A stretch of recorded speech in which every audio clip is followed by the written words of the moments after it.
Assalamualaikum warahmatullahi wabarakatuh.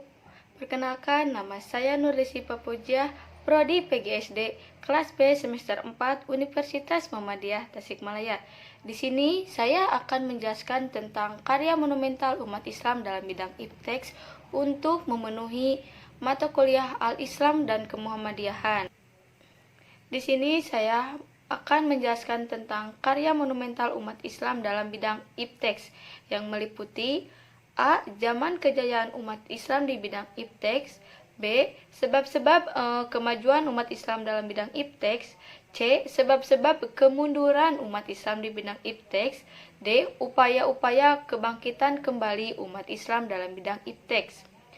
Yang pertama, saya akan menjelaskan tentang zaman kejayaan Islam di bidang ipteks. Kaum muslimin pernah memiliki kejayaan di masa lalu. Masa Islam menjadi pusat sebuah peradaban modern. Peradaban yang dibangun untuk kesejahteraan umat manusia di muka bumi ini. Maka kejayaan itu bermula saat Rasulullah mendirikan pemerintahan Islam, yakni Daulah Khalifah Islamiyah di Madinah. Di masa Khalifah Ash-Rashidin, Islam berkembang pesat.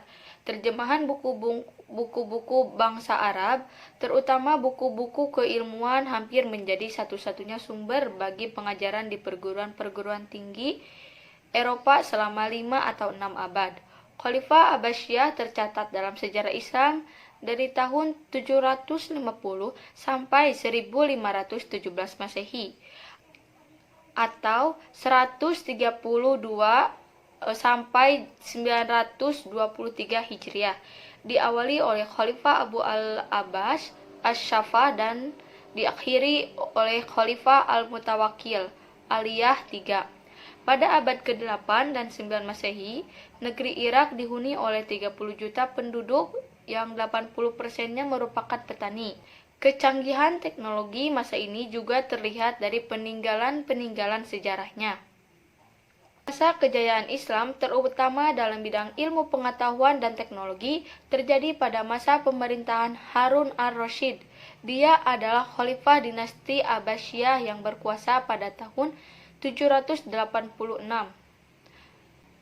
Banyak lahir tokoh dunia yang kitabnya menjadi referensi ilmu pengetahuan modern. Salah satunya adalah Bapak Kedokteran Ibnu Sina atau yang dikenal Avicenna.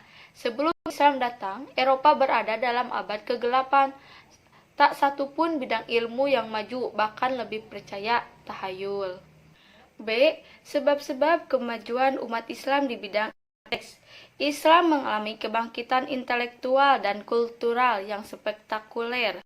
Dengan revolusi pemikiran dan budaya Islam yang bercorak peradaban baru, menyambung mata rantai peradaban sebelumnya, Yunani, Babylon, dan Persia.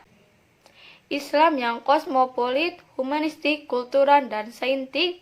Secara umum, menurut Arif, ada beberapa faktor yang telah mendorong kemajuan sains di dunia Islam saat itu. Yang pertama, kesungguhan dalam mengimani dan mempraktikkan ajaran Islam, sehingga lahirlah individu unggul. Yang kedua, motivasi agama. Yang ketiga, faktor sosial politik. Yang keempat, faktor ekonomi. Yang kelima, faktor dukungan dan perlindungan penguasa saat itu. C. Sebab-sebab kemunduran umat Islam di bidang ipteks. Yang pertama, perbedaan umat Islam.